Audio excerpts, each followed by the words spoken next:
Assalamualaikum warahmatullahi wabarakatuh.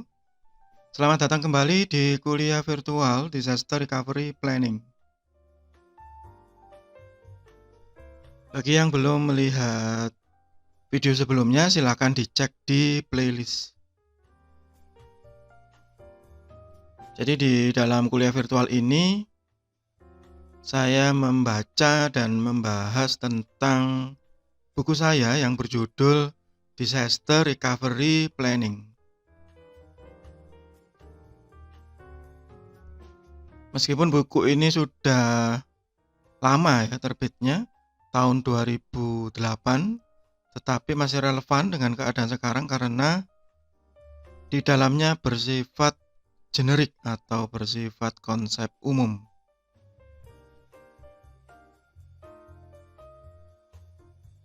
Sekedar review sejenak sebelum kita melanjutkan, bahwa di bagian awal saya membahas tentang konsep dasar dari disaster recovery planning serta sistem, jenis-jenis bencana, dan sampai dengan cost of failure.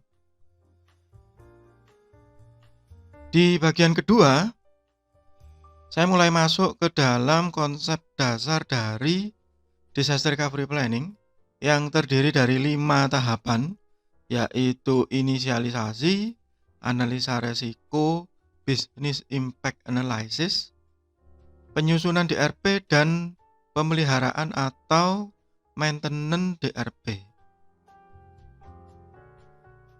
Kemudian saya melanjutkan ke tahapan inisialisasi. Ada 2 unsur utama di situ, yaitu pemahaman organisasi dan komitmen manajemen.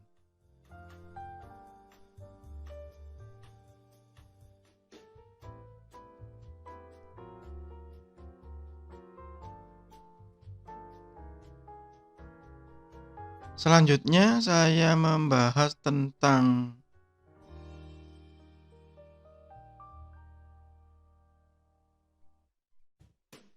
tahapan analisa resiko.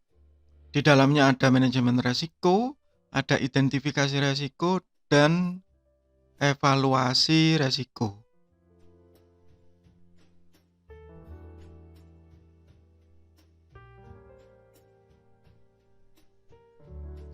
Sekarang kita masuk ke tahapan ketiga, yaitu business impact analysis.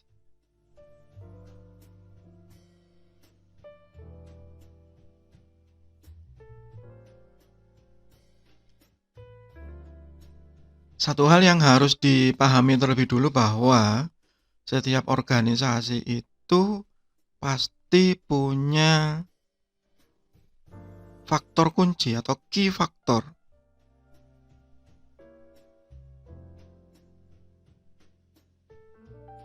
atau key performance analysis.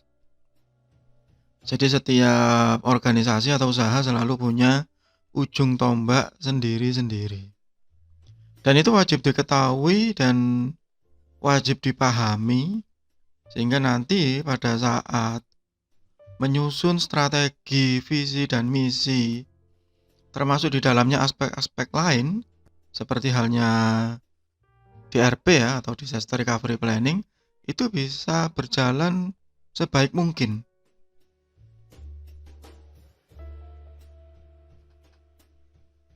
Jadi sebagai contoh misalnya perusahaan distributor ya, maka seharusnya faktor kuncinya adalah marketing atau pemasaran, karena di bagian itu dia memiliki penghasilan atau sebagai ujung tombaknya.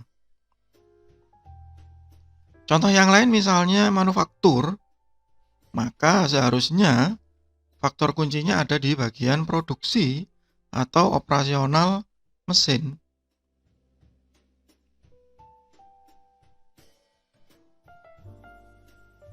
Dan itu harus diidentifikasi oleh pihak manajemen.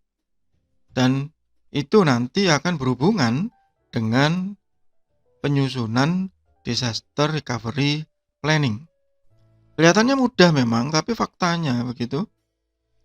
Faktanya banyak pihak manajemen yang tidak akurat atau gagal.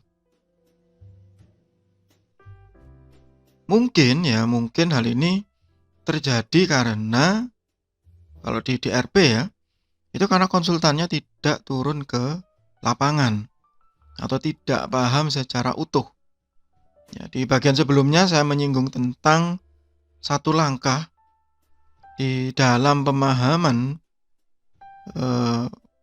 identifikasi resiko, yaitu pemahaman karakteristik sistem yang dilakukan setelah langkah brainstorming. Biasanya kalau konsultan yang saya sebut di bagian sebelumnya itu seringkali cuma datang sekali, membuat penawaran, diterima, kemudian rapat 2 kali, terus tiba-tiba jadi begitu ya. Ya itu omong kosong gitu sekali lagi. Karena itu sulit. Selain memahami faktor kunci yang menjadi bagian penting dari operasional, juga harus dilihat departemen atau bagian yang memiliki resiko terbesar. Nah, hal ini seharusnya sudah selesai dilakukan pada saat langkah analisis resiko. Silakan dicek lagi di video sebelumnya, khususnya tentang bab identifikasi risiko.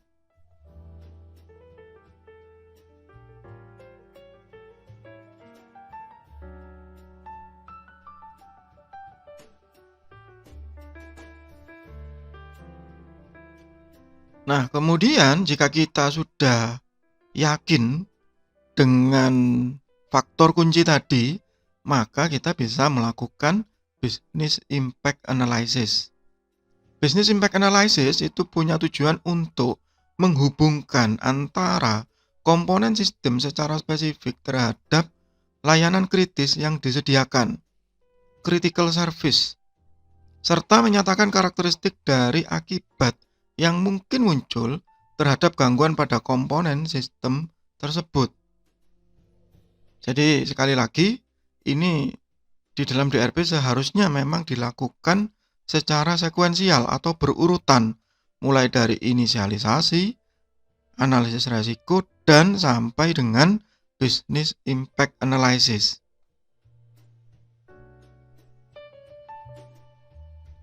Karena dengan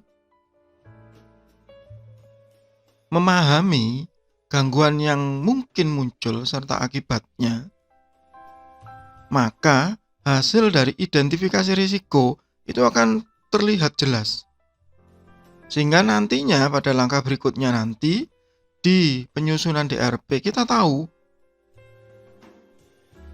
penempatan person in charge, penempatan simulasi, penempatan latihan untuk penanganan bencana itu porsinya seberapa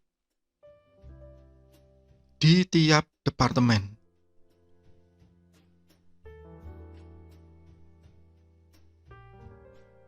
Jadi kalau sebelumnya di analisis resiko kita melakukan identifikasi resiko, nah sekarang kita lebih spesifik kalau di business impact analysis. Jadi setelah resikonya terlihat, maka kita melakukan identifikasi faktor kunci.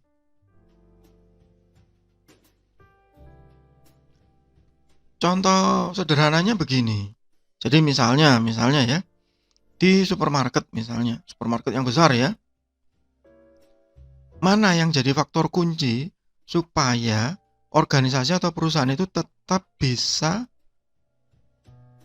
melakukan aktivitas operasional dalam keadaan darurat misalkan. Contoh ya, misalnya si DRP-nya atau Disaster Recovery Planning-nya menyatakan bahwa faktor kuncinya ada di pelayanan penjualan, berarti point of sales atau kasir. Berarti jika misalnya terjadi suatu bencana yang sifatnya katastrofik. Ya, silakan dilihat lagi di video sebelumnya tentang jenis-jenis atau tingkat kerugian. Ya, katastrofik misalnya terkena tsunami, gempa bumi, gunung meletus, banjir besar misalnya. Kemudian rontok semua sistemnya dan sistem itu akan di-reboot, akan diulangi gitu ya. Maka apa yang akan diulangi terlebih dulu? Apa yang akan dijalankan terlebih dulu supaya bisa tetap berjalan? Di RP misalnya sudah menyatakan bahwa yang pertama adalah POS atau point of sales tadi. Ya sudah, berarti kita menempatkan komputer cadangan, kasir dikeluarkan lagi, dan point of sales dinyalakan terlebih dulu. Pak, tapi gudangnya belum selesai nih, diperbaiki gitu. Ya sudah, terserah, karena faktor kuncinya untuk running, untuk operasional itu ada di kasir. Ya jalankan dulu. Itu berarti faktor kuncinya teridentifikasi dengan baik.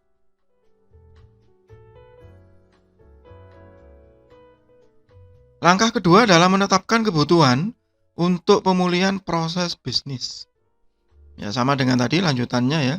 Supaya kasir tadi bisa running, apa yang harus dilakukan? Ya kita butuh komputer, Pak. Dengan spesifikasi apa gitu. Karena semua komputer yang kemarin sudah rusak semua. Kita harus beli. Apa dulu yang dibeli? Speknya apa? Harus terkoneksi ke apa? Itu untuk perangkat keras. Tapi kita juga harus memikirkan dari sisi manusia atau corporate officer-nya. Pak, kasirnya cedera semua gitu. Siapa corporate officer cadangannya? Nah, itu yang harus dipikirkan.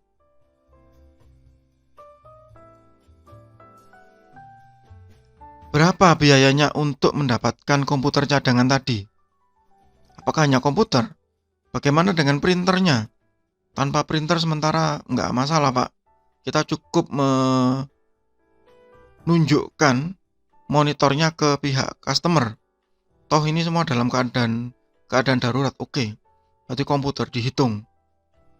Koneksi ke jaringannya bagaimana? Begini. Nah, itu kebutuhan biaya.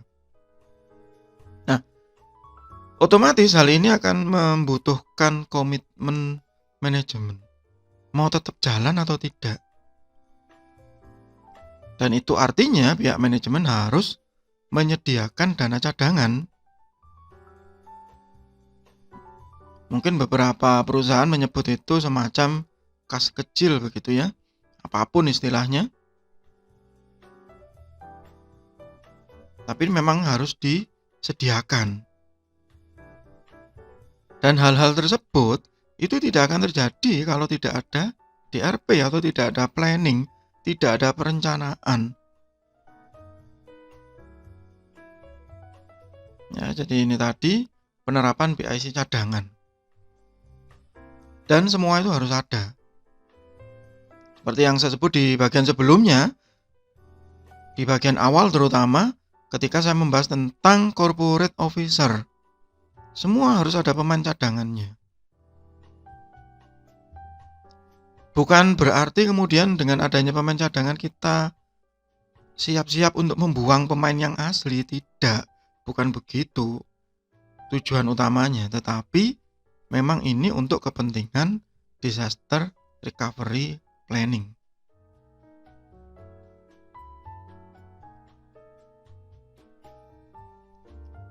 Dan bukan berarti pula bahwa PIC cadangan tadi memiliki kemampuan yang sama persis dengan PIC yang asli atau dengan corporate officer yang asli. Nggak ada masalah meskipun kurang terampil. Ya, misalnya kasir yang asli itu sangat cepat begitu ya. Kalau deteksi barcode segala macam yang ini kurang ya, nggak masalah. Yang penting jalan dulu.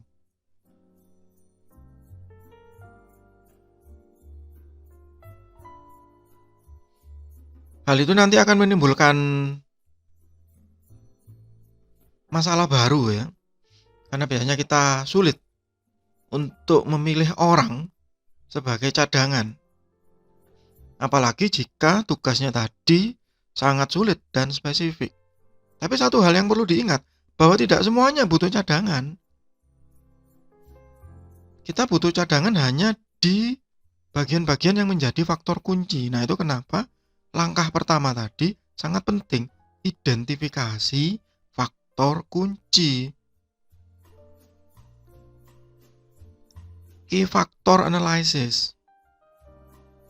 Sehingga kita betul-betul paham, oh ini yang perlu pemain cadangan, ini yang tidak.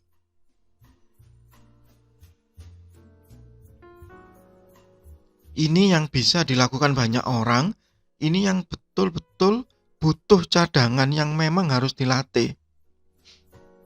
Kalau saya menganalogikan begitu, misalnya kalau di sepak bola ya, kalau misalnya penyerang depan, tengah, back, itu mungkin kita ganti dengan beberapa orang, kemudian dia switch gitu, lebih mudah. Tetapi pemain cadangan kiper itu sulit. Ya harus kiper. Gimana kalau semua kipernya juga sudah cedera? Nah, berarti kita harus mengambil salah satu pemain yang bukan kiper, tapi sudah dilatih untuk menjadi kiper. Mungkin dia tidak sebaik yang asli, tetapi harus ada.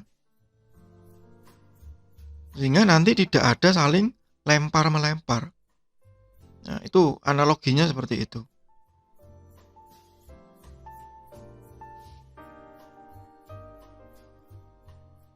Ya, jadi kalau kita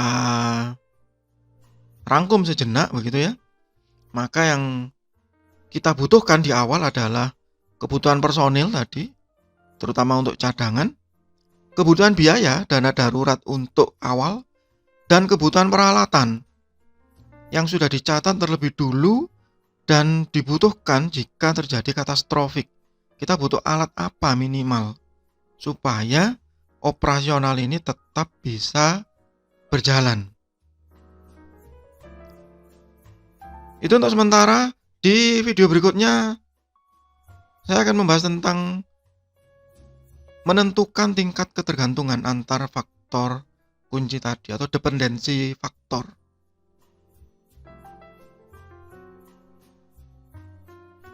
Semoga bermanfaat. Tetap sehat, tetap semangat. Wassalamualaikum warahmatullahi wabarakatuh.